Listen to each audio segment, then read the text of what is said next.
Welcome, everybody, and welcome to Buzz Talk Live. Tonight, we go into the studio and visit with singer-songwriter Mark Johnson. He has been part of the New York Greenwich Village music scene for over 3 decades. Mark has recently toured Spain with the band Company of Dreams Unlimited. Through his long career as a singer-songwriter, he has worked with many popular artists as Robert Gordon, the Smithereens, the Roaches, and Dave Edmunds, to name a few. In recent years, he has written songs for Disney's Cars and the Finding Nemo companion CD. He is here tonight to talk with us about his new release of his album, When, his upcoming projects, his newly designed website, and performance at the Village Folk Festival this month. So let's chat and welcome Mark to Buzz Talk Live. Hey there, Mark. How's it going? How? What a welcome. And welcome to Buzz Talk Live.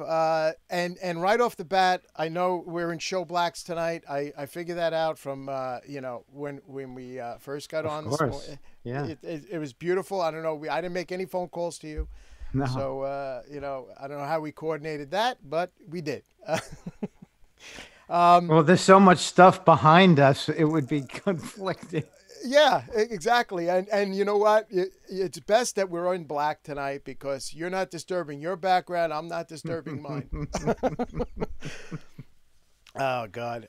Mark, thanks again for being on Buzz Talk Live. And where do I start with you? My God, the rich history of the whole Village scene, the folk music festivals, and because that's an annual thing.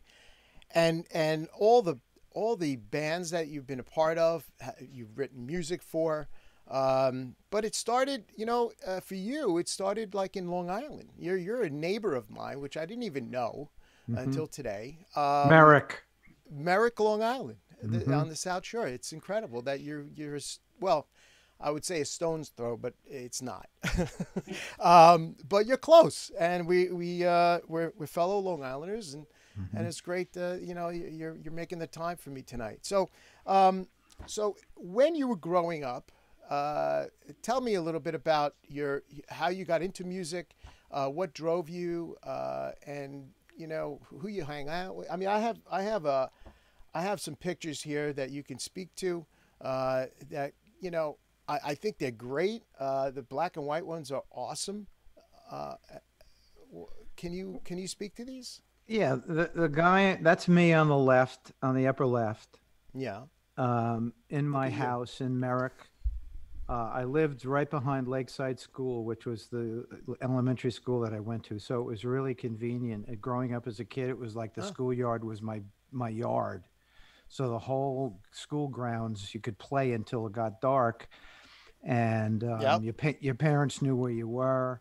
And it was an incredible place, and it was because I lived right next to the school. There was a fence that you could jump over. So if any bad guys were chasing you, you could jump. In fact, it did happen that one night when I was 11 or 12, these guys were chasing me and my friend, and we jump over the fence into my yard. And of course, these freaky guys, they get right over the fence with us. And I run down my driveway, and these guys are running after us. And my father comes out of the garage with a hammer. With a hammer? With a hammer in his hand. Beautiful. And those guys turned around and leaped back over the fence, and I never saw them again. What year are we talking there? Oh, that's when I was 11.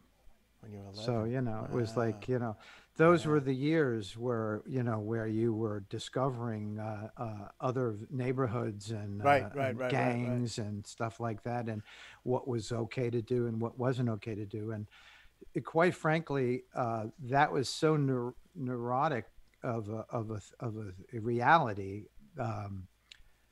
that I really turned to music, because it was a place of safety. And so we had a piano in my house, and did you come from a musical family? Not really. My sister, I think my parents inherited this beautiful old piano from my grandparents, and they had it in the living room. My sister, who was 7 years older than me, took lessons, and then she didn't stay with it. So the piano just was dormant. Oh, So I would sit in front of it at first and kind of sit on the pedals, the sustain pedal, and sing into the harp and make it reverb. Uh, and reverberate actually is the right word. And you didn't know what the hell you were doing, but you got something out of some no, pleasure out and of it it. was, yeah, it was something that was that I'm leading up to, is that I was very interested in sound. I was interested in the way things sounded. Hmm, interesting. Um, and that got me. And then when I first heard my father's brothers had a tape recorder. My father and his brother were both in the army in the signal corps, and when they Hmm. got out of the army, they went into the phone company. It was electronics.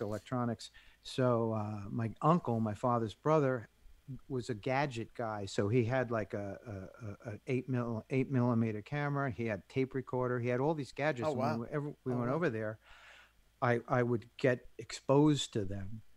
So when I got exposed to the tape recorder, I noticed that my voice didn't Right. sound like it sounded like in my head without the Right. bone Right. Right. resonance. Right. Right. So Right. without that bone resonance, I said, "That's not me. That's how I sound." And yeah, that's how you sound. So That's how you sound. Yeah. Yeah. I got real interested in tape recorders. So as soon as I could save up money on my paper route, I got a tape recorder, Look at combined you. the piano and Look the at you. reverberation Right. Right. Right. and and my love of doo-wop music and Elvis, Nice. and I started singing and making up little songs. I love the Beach Boys, Nice. and Nice. so as I was 11, 12, 13, and those days, um, I started thinking about what I could do with all of these things that I was interested in. Was there So any other in your peer group that uh, had a no. musical background, or even Mm. no? Not really, because I was making it up on my own. I think because eventually I got attracted to other people that were doing it, that were musicians. Right. Right. But I was always the guy with the garage.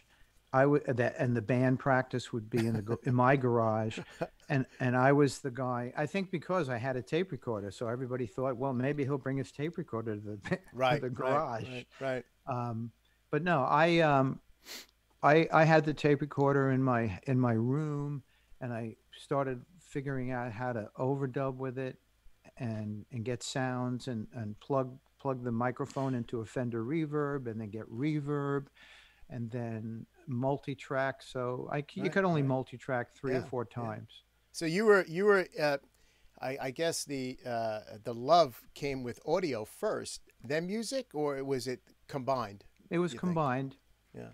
Yeah. but I didn't just sit around, wondering what can I do.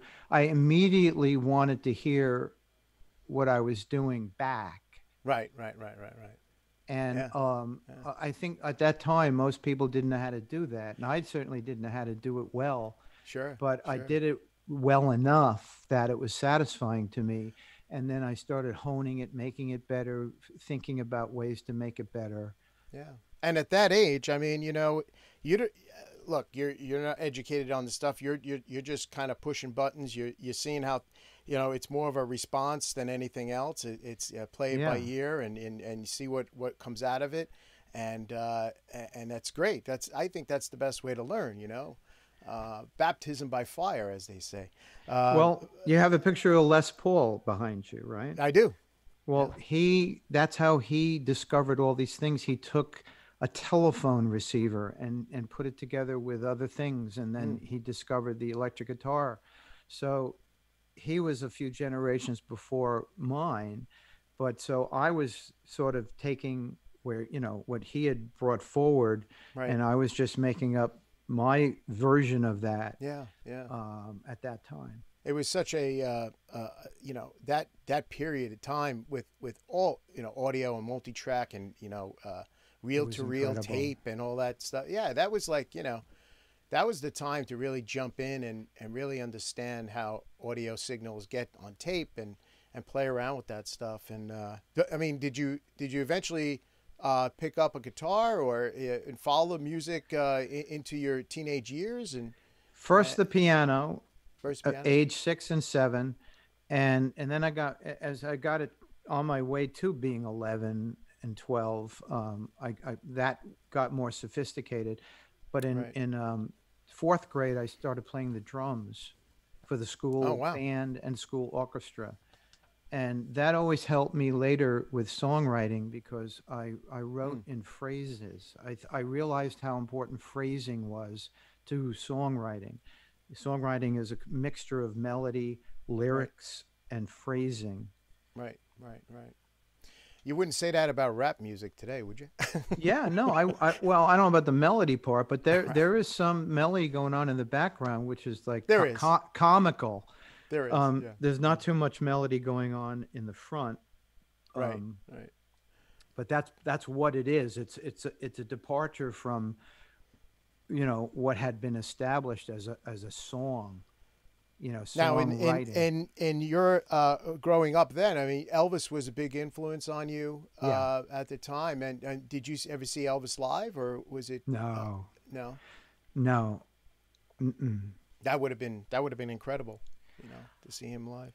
I think it would have been. I mean, I think it would have been more incredible if I was a female. But I think what I loved Yeah. about Elvis was his records and the way they made those records. Right. The Right. Right. echo and the reverb that they used, and the way Elvis used his phrasing and his voice. Yeah. Yeah. I mean, he had incredible voice. I mean, come on. It's Elvis. Yeah. So all right. So now you're getting into your teenage years. You're fooling around with local, like putting together local bands at this point, or you're still trying to figure it out at that point. I mean, I would think you're in your teenage years now and approaching 20. I mean, you're right in the wheelhouse of trying to make a stake for yourself and figuring the whole thing out. Well, when I was 15, we had formed a band in ninth grade called the Gay Intruders. We didn't know what gay meant, but we thought it was like the gay 90s. So it sounded like the Gay Intruders. Yeah. It sounded like Well, a bunch of party crashers. yeah. The Well, at like that time it was for happy, I think, yeah, because it meant happy. yeah. So we we had a band and we went in. We cut a record and so that was 15, 16 years old. So we had ventured into the city, made this one record, and it was just re-released on Munster Records recently. Oh And wow. yeah, it's a Spanish label. So all those years later, it's getting a little of attention, and people are enjoying the fact that it's so punky. It's very Oh, it um, it has a punk influence on it? yeah. Well, it has a punk side to it. It's Really? very yeah. I, It's I very wouldn't I garage wouldn't think band. that of you, Mark. No, yeah, no, that because the engineer producer was in there saying, "Put more bitch in your voice." Like I was singing it and then hold this different way, and he goes, "Nah, put more bitch in your voice." So I did. So with a little encouragement, Yeah, we all yeah. can do different things with our Well, talents. yeah, absolutely. I mean, with folk and everything, you're trying to take a little thing. I mean, look, Bob Dylan was a big influence. I mean, around the time when you went and started to perform uh, at the Village, uh, before then, you had the likes of Dylan uh, and music. Barbara Streisand got noticed there, and a lot Jimi Hendrix. A lot of people went through that scene. And when did you start with the Village and going to places like Kenny Castaways and Folk City? Well, I had made after the in the race thing in high school. All my friends went off to college. I got left back because I had pneumonia in Oh, in 10th grade, in 11th grade, oh boy. and I was in the hospital for a couple weeks, and I missed my finals, Hmm. and then I missed my makeup finals. So they left me back, and I didn't want to repeat my 11th year. Right. So I kind of quit school, and then by the time my class did graduate, I felt like I didn't have a focus and a purpose, and they all were going off to college. So I kind of focused on my tape recording and my Music. songwriting Yeah. and my music. And then I walked a 9-song demo tape into the city one day in 1970, at the end of 1970. Right. And I got real lucky. I found a couple of people who liked it. And then I got an offer from RCA Records to be a Wow. producer and an artist to make my own records. I was going to That's awesome. produce Fair Prairie League. And then I got swayed away from that deal through people influencing me. And I wound up signing with a smaller label because somebody said it's better to be a big fish in a small pond than Right. a Right. small fish in a big pond. Right. And I signed with Vanguard Records, which was a classically folk and classical label. Right. And Right. I Now, made this Is record. Vanguard part of Vanguard Village and all that? No. It was its own label. It was, it was known for Joan Baez was on that label, Okay. and Country Joe and the Fish, and um, it was a folk label. Hmm. And I made a record there. It took me a year from getting signed to the time it came out, and it was my record was anything but folk, because I wasn't a strictly folk artist. Hmm. So I had all these other ideas that during that year while I was producing it, they let me produce it too.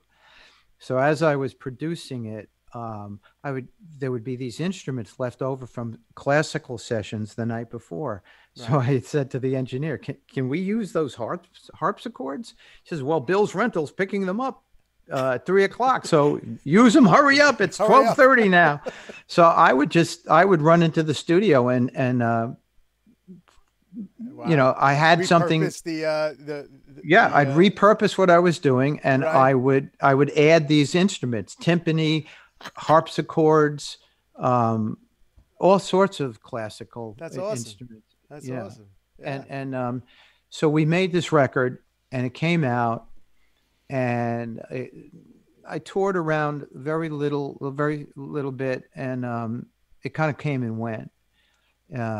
And then recently, in about 4 years ago, it got picked up. People started talking about it.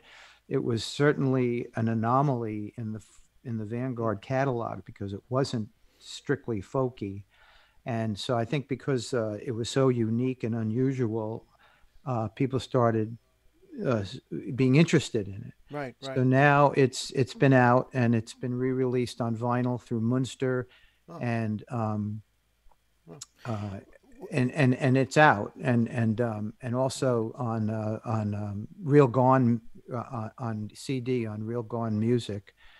It's been released. So songwriting is your wheelhouse, and because you just write songs for yourself, you write songs for others as well. And Well, when I got to New York, the album came and went, and I didn't know what to do. I tried to get Cat Stevens as manager to manage me, and he almost did. And he was managing Colin Blunstone at the time, the lead singer from the Zombies. And Colin had a record out called 1 Year, and my album was called Years. And Barry thought it was too close for him to want to take on both projects. Not the copyright. He just didn't want to take on both managing both projects at that time. Right. So I kind of didn't know what to do with myself, and I just drifted into the Village. And then I started going to the hootenannies and playing out in small clubs. And that was a lot of fun and learning. I learned a lot. And I got some pictures up of you jamming in some of these clubs. Yeah. I don't know. You're going to have to ID these. I don't know where they are, but Well, those are recent. These are recent pictures. That's in Spain. Oh, that's okay. Yeah, but I I hung that. Actually that's at the Bob Dylan tribute, his birthday, not Oh, tribute, his nice. birthday show that I was asked to play on. That's Richard Lloyd and me in Spain. We toured together in 2018. Right. That's Steve Forbert and me on my birthday in Austin. Steve had a show, and I went to it, and that was the bitter end. It almost looks like a cartoon. It does. But these are recent. I recently played the bitter end with my band, Company of Dreams Unlimited. They came over from Spain, and we did a show at the I bitter tell end. you, a lot of these places that you've played in now. I mean, just to divert a little bit, as far as what's going on with COVID, I wonder if they're even going to survive. You know, these little hole in the wall, clubs, and they're famous for what they are and who's been in that, on that stage. It's crazy. Yeah, I You hope they know, do. hope they do. Yeah, yeah. Who's in this picture That's here? Pat Denizio on the right, Amos Jones, Steve's friend, Hmm. Steve Forbert and me. That's me in Spain Okay. playing Okay. at a wonderful little bar. That's the Smithereens, Nice. just prior to Pat Denizio passing away. Um, Now, how did you get to play in Spain? What was the? Spain was my girlfriend Maria is a painter, and she has her family in Spain, Oh, and okay. so she wanted me to meet them, and so I went over to hang out with her cousins and her not grandparents, but her cousins, Yeah. and while there, I have to do something when I'm there. I can't just go to the beach every day. So we drummed up some shows for me to do, and I met this band. I saw this band there. I put the word out that I was looking for a band, and because we were going to be there the whole summer, Right. and I put the word out. I was looking for a band, and we found a guy that knew of the band, and I went over and I saw them. They happened to be playing this one night, and they knocked me out. They were so good. Wow. A trio. There were only three of them, so I felt like I could join Just slip that right kind of in a there. Yeah. band, fit Yeah. right in Right. without muscling in on anybody, and so that's how I met them, and they're just incredible guys. And once we get back to live shows again, they're going to be my band in Europe and here. Oh, wow. Wow. That's awesome. That's awesome.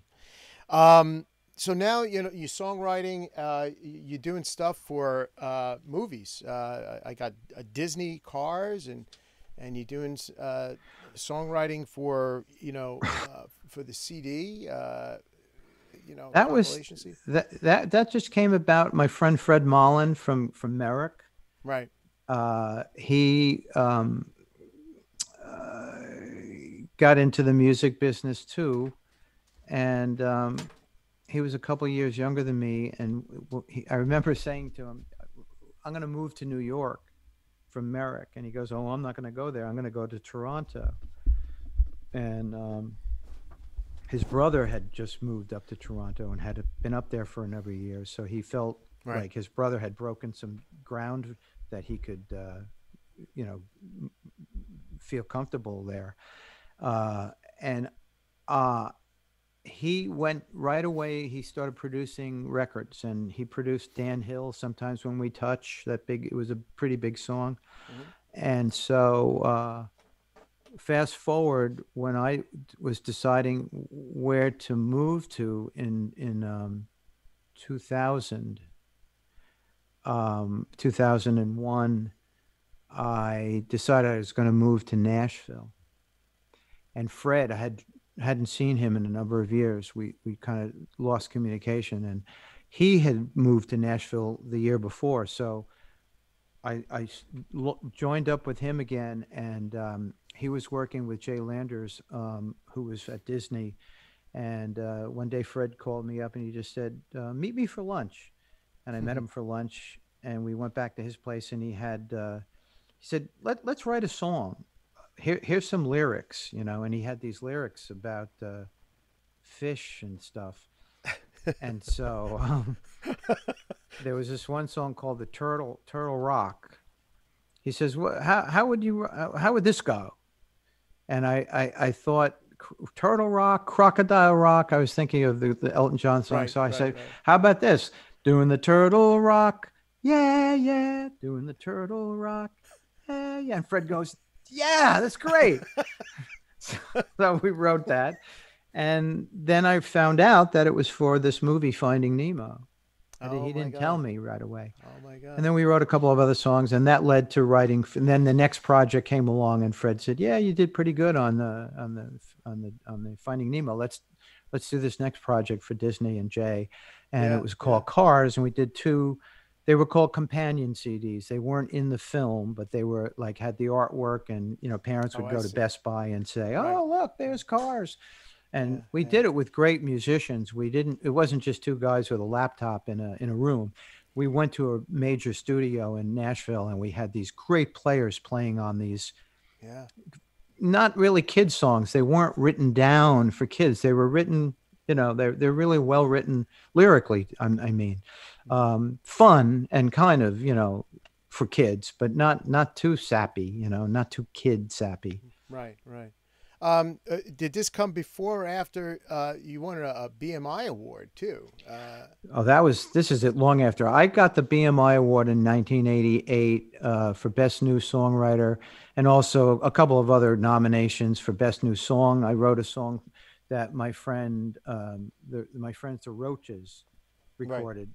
It was called Love Radiates Around. And it had this very beautiful angelic beginning that their producer produced. um, and Huh. it was got a lot of attention. A lot of people a lot of people used it for their wedding song, and it Oh got wow. nominated that year for a best new song. Right, And right. that's how that came about. Oh wow. All right. Um, so you how did the Willie Nile stuff come up? Did you know him before you started playing, or is it just you met He by knew playing? me. He knew me before he started playing. Yeah, yeah, we were we were comrades in arms in the village. Oh, okay, okay. And we were playing the same hootenannies and the same. That's how I met Pat Denisio. We were all like scuffling around, and nobody had any Right, folk, right. nobody had anything going yet. And so I remember my friend George Gerdes and I were doing a show for a week at Folk City called "Together for Their First Crime," and we needed an opening act. And I remember saying, I had just seen Willie for the first time, I think, playing at the Hootenanny. I said, I want Willie Nile. And we played that week show with George and I and Willie. And, and then Willie went on to get signed to Arista Oh and wow. did those two great Arista records, which I was a part of. Oh, that's Um, good. I yeah. And mean, so we've come up through the ranks together, and have always, been phone friends, and yeah. conversed Well, well, about various different periods of time. We were right. both signed to Bob Dylan's publishing company in Oh, the nice. early '80s, Yeah. and I had three songs on a Robert Gordon album. And Willie said, "You got to hear." Willie had been signed because the Dylan people had heard his record and loved it so much. And Willie said, "You got to hear this guy, Mark Johnson." And I remember Naomi Saltzman said, "Oh, please, we don't need any extra people here." And he said, "No, no, this guy is really good. This guy's really good." And so they signed me up, and it was a great experience for a few years. We were Yeah, I there, bet. and we rubbed shoulders with. Not rub shoulders with Bob. I never met him at the office, but we met all the office people, and it was a great experience because they had, brought they were managing Bob's whole career, so exposure to all of those people was a wonderful, wonderful experience and Mm. opportunity to look behind the curtain and see Yeah. what that guy was doing. Hey, so Mark, a good part about the show is the chats. That people chat in, and they ask questions of my guest, and I do have a couple of chats. Let's go there. Well, the first one there from Easton Girl, maybe Eastonland Girl. Awesome to see you, Mark. And then from Joe Telecaster, who are your songwriter influences? Oh, many, many. Of course, my songwriting influences, I would have to say, right in the early stages was Doc Pomus, who wrote for Elvis. Huh? And later on, I became friends with Doc. He used to come to all my shows in the Village at Kenny's Castaways. And Doc was in a wheelchair, and he used to have to be wheeled in the back. And there was always a table in the back of the room that was for him. And he was, I couldn't believe I sat him down. I sat down the first show, and I said, I can't believe you're here. I said, uh, you know, I love your songs. And he wrote Save the Last Dance for me and Suspicion. And every time you hold me, I'm still not certain that you love me. And he wrote Little Sister and Marie's the name of his latest flame. And then I think later I really fell. I got influenced by, of course, Van Morrison and Dylan. Right. Astral Weeks was a big influence on me, as was Arthur Lee in Love. Love Forever Changes. That changed my. I used to clean my room to Love Forever Changes, because I could put it on and just it gave me all this energy. And for some reason, I used to always clean my room and play Love Forever Changes. Where do you pull your ideas from as far as when you write a song? I mean, is it just from experiences through life, or is it the Yeah, moments, or I think it was just early on from being so interested in the piano that my sister abandoned, Mhm. and being absorbing all of I think I absorbed all of those doo-wop songs that I heard on the radio when I was growing up. Yeah, Those beautiful melodies and the sentiments of the harmonies. They were like prayers.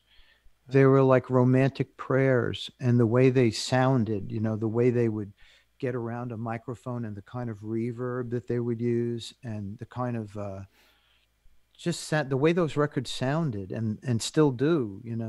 My two of my favorite records are Get a Job and A Book of Love, by the Monotones. Book of Love. Well, I wonder Yeah, whom yeah. Who who wrote the wrote the Book book of of love? Love. I mean, Yeah. it's fun. They don't take themselves that seriously. You don't hear that stuff today, my friend. You don't Yeah, hear that yeah. stuff. Everyone takes themselves so seriously. I know, I know. I got some album covers here that you've been a part of. You've been worked on for other people. Hmm. Wow. King of Love, Dave Edmunds. There's a guy that takes himself seriously. Yeah. It's King of Love. It was a song. 12 in a Room. That was a collection of demos that I did in New York City. That's the Wild Alligators record that Right, right, had the band of the Wild Alligators band. Uh, there's the right. The cartoons, Freddie yeah. stuff that I did for Disney. Good stuff, Um, man. I mean, look, you're all over the place. It's you got your fingerprints on everything. well, it's like the stock market. You got to be You got it diverse. Got to diversified, right? diversify. Exactly.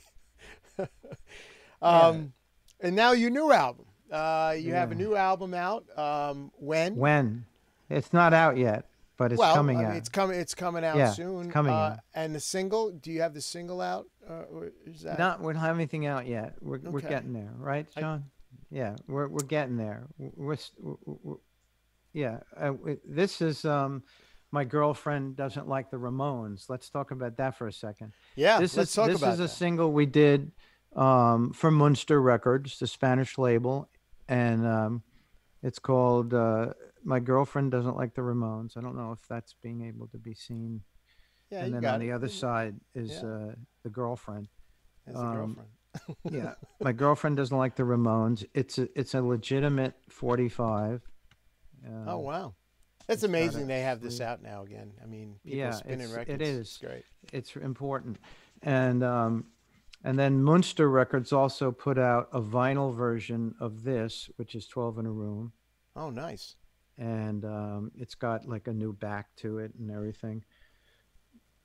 And I it's have just, a I hmm have a video of my girlfriend. oh I'd like to yeah, play. Let's check that out. okay.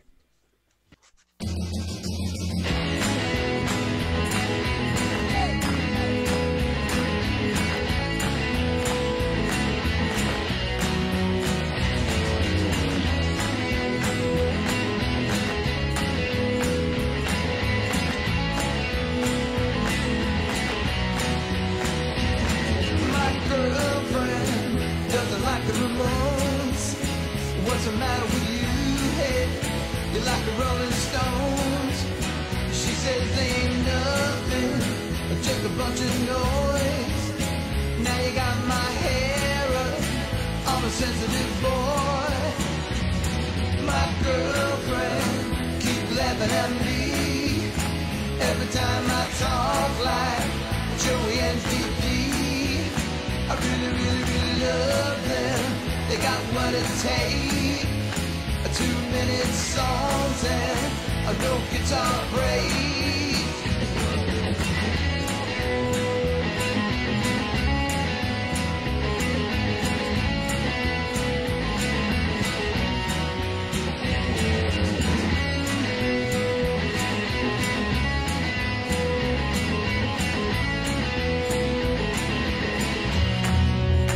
Well, she's just a drama queen, but deep down she's a doll. Rock and roll is king, and it echoes down the hall. My girlfriend really hates the Ramones. I have to sneak around the house and wear my headphones. Someday she's gonna realize she's just like them, or else it would never be my girlfriend. She's my girlfriend. She's my girlfriend. She's my girlfriend. She's my girlfriend.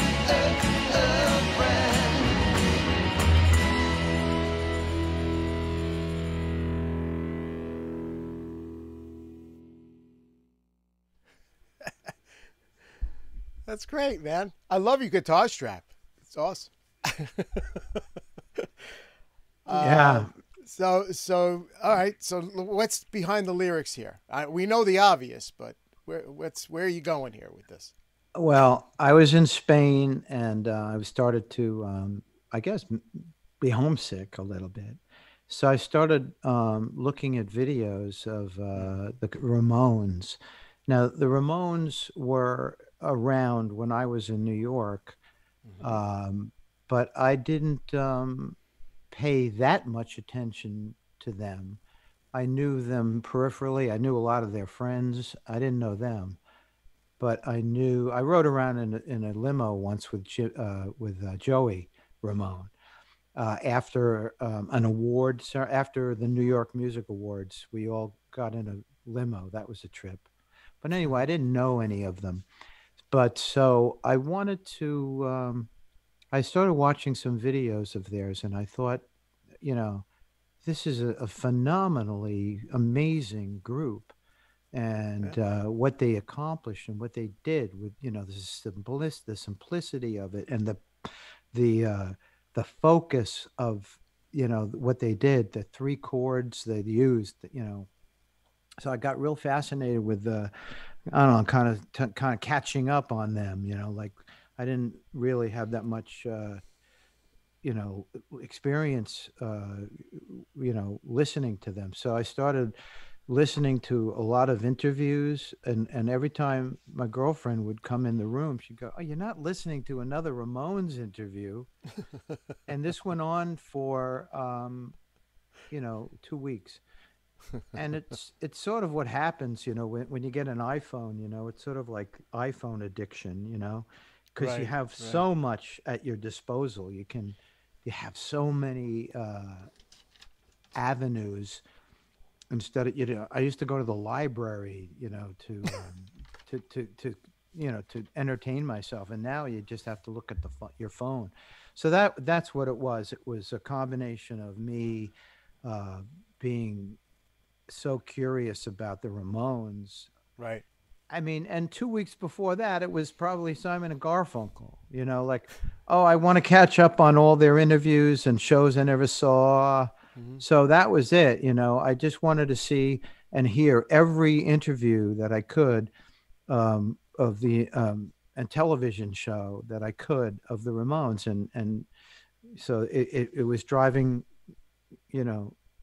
my girlfriend crazy. And this is part of the new album. When is part of the new album, but it's an older song. It's not a brand new song. In fact, I wrote When with Willie. Oh. At one point. Okay.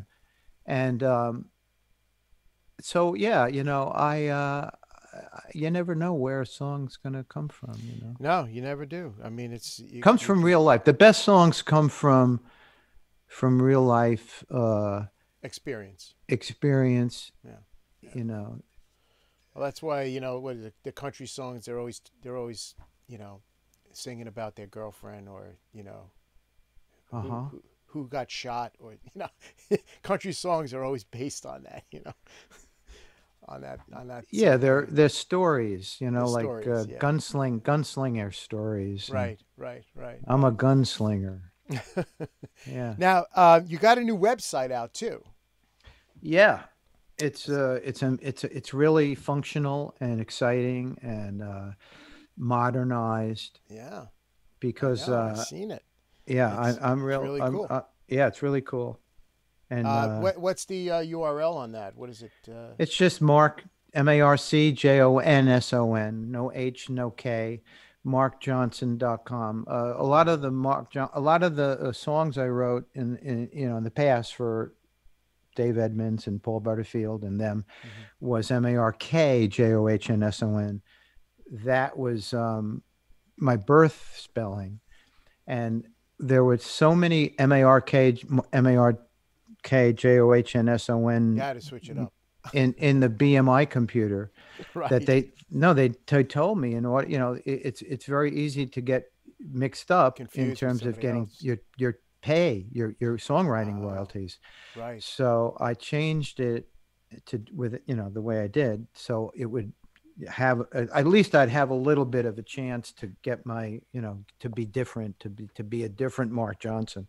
Right. That was the original reason for it, but I also like the way it doesn't have that American H in there.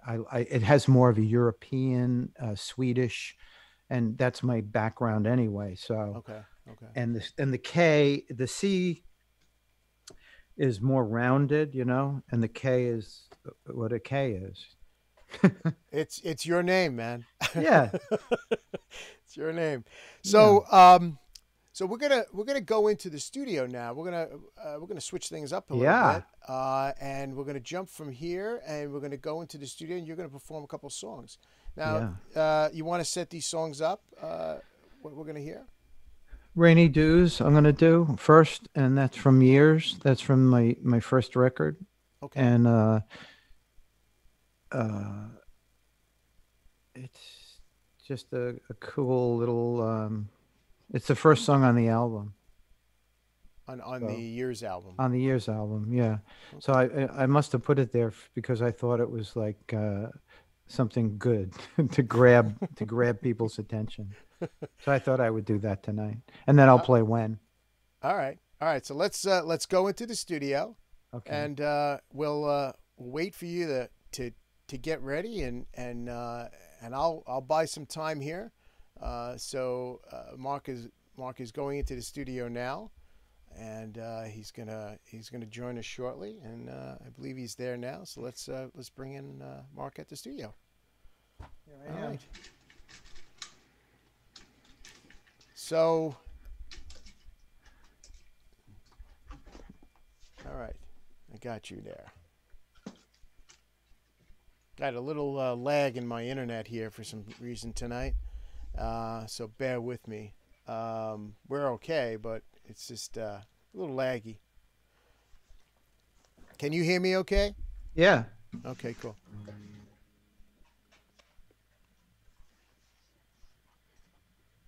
Rainy Dews from the Years album.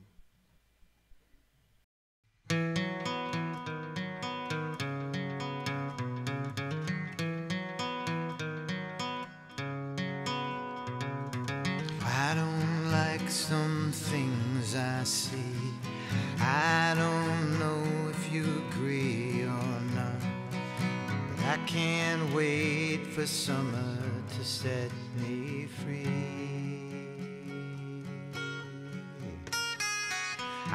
You see, I know you see, you got eyes that just like mine, and you stumble all the time like me.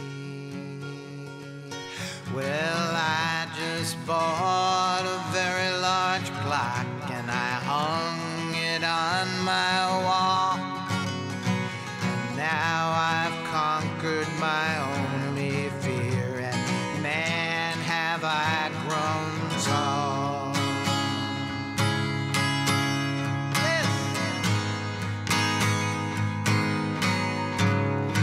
No, it's not that easy, yet I simplify it all.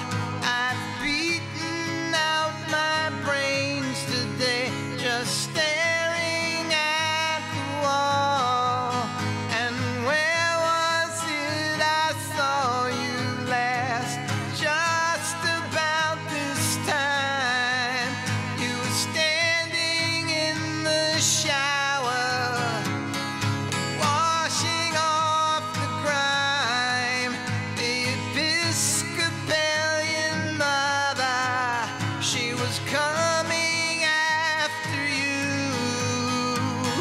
Something about the faith and all those promised rainy dews.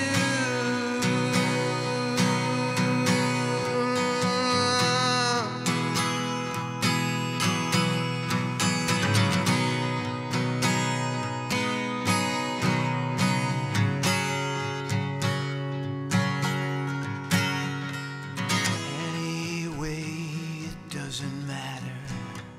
I'll never find that dancer. I've looked for her in every town now. I've just got to find her.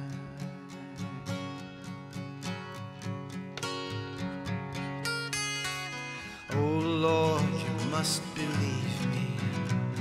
I've stepped outside my shoe, looking for the man so I can pay my rainy due.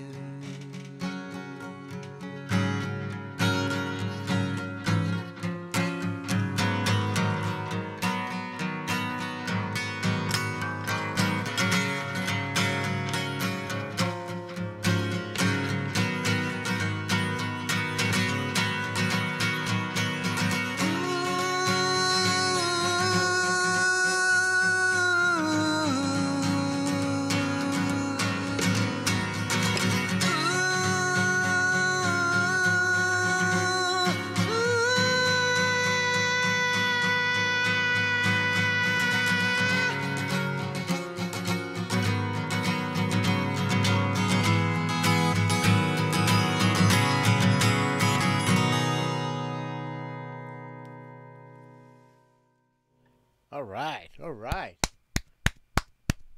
Excellent. Little golf clap there. The sound of one hand clapping. Yeah, right.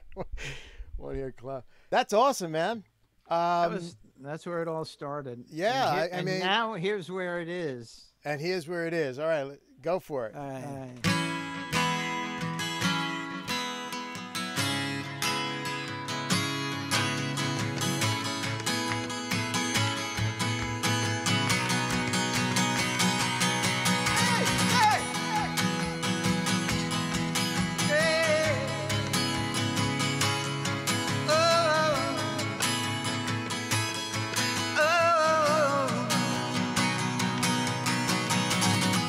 I just can't wait another day. I'm going crazy,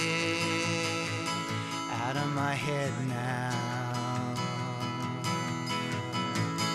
I've been thinking of your laughter. I've been dreaming of your kiss, darling.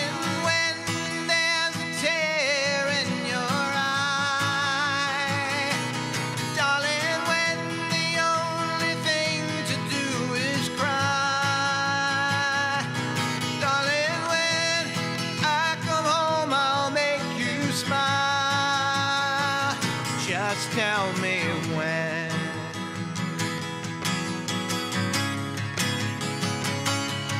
Hey.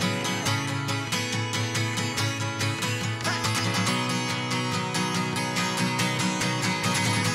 It takes so long to find somebody you believe in this world. I've been waiting a whole lifetime for a moment just like this. Darling, when there's a tear in your eye, darling, when the only thing to do is cry, darling, when I come home I'll make smile. Just tell me when I put my arms around you. Nothing else will matter then.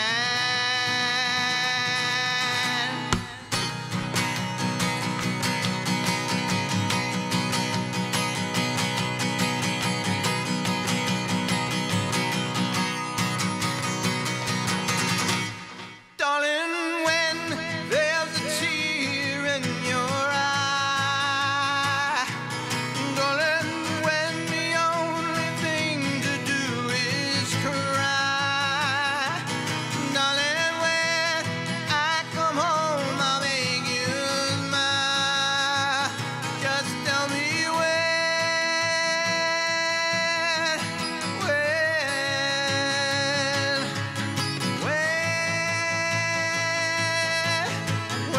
can I come home to you? Yeah.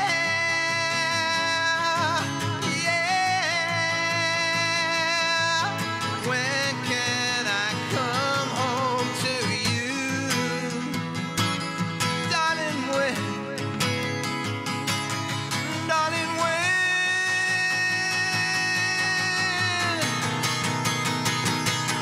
Darling, when? Wow.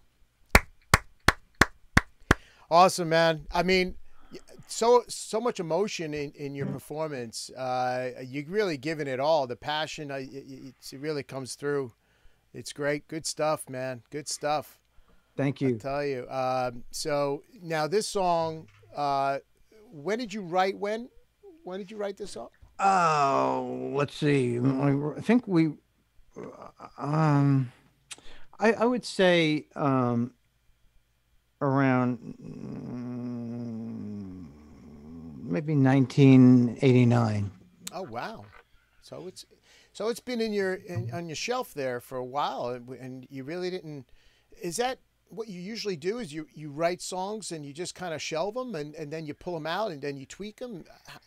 Is that what you do? Everything, it is, if you're not writing like the flavor of the day songs, you know, like what everyone else is writing on the radio. Right, right, right, right.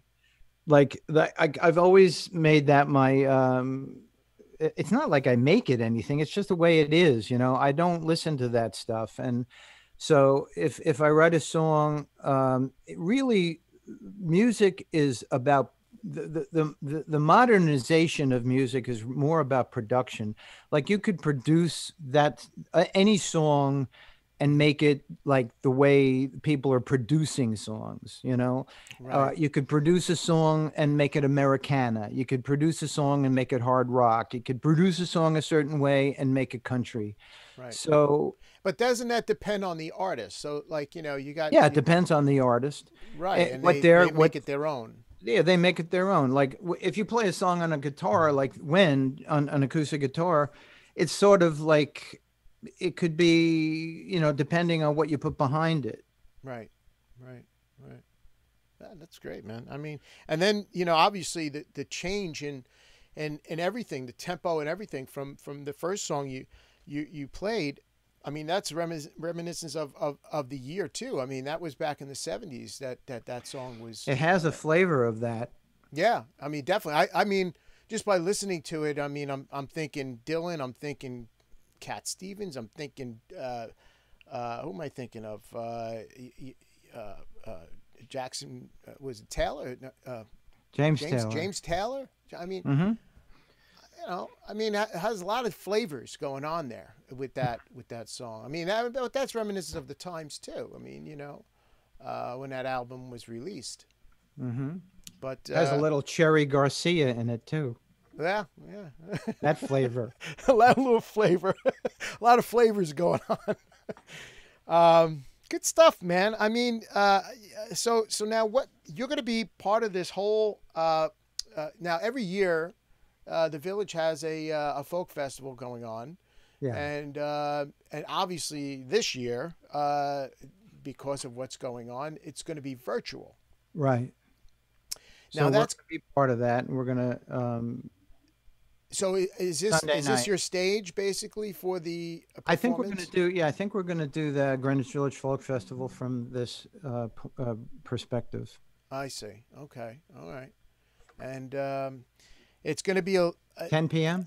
Oh, 9 p.m. Oh, wait, 5, 6, 7. It's 7. I go on at 7. Is that what they told you? I guess. Yeah, I guess we're going on around 7. But 7 p.m. on October 4th. It's a Sunday. October 4th, Sunday night. Yeah. Yeah. And yeah, there's a whole slew of other people that are really good that'll be playing too. So it's going to be a good like, kick back, make popcorn. Yeah. Yeah.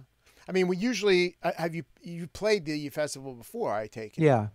So what kind of crowds do they draw? I mean, I'm Well, sure they drew a big crowd. Yeah, they would draw a very big crowd, and it was a lot of fun. Yeah. Yeah.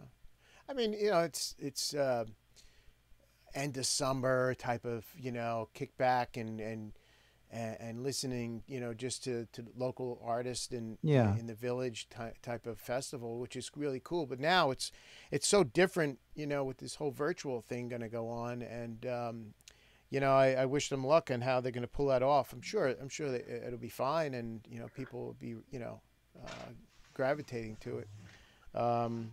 It should be good. Should be really good. I mean, and then your album comes out. When is the release of the album? Don't know yet. Oh, but okay. soon. Soon. All right. And now we're going to be doing another. We'll be doing another concert, little mini concert after the Greenwich Village Folk Festival concert. We're doing another Highland Lakes concert. Okay. Just a little, we're going to keep in it.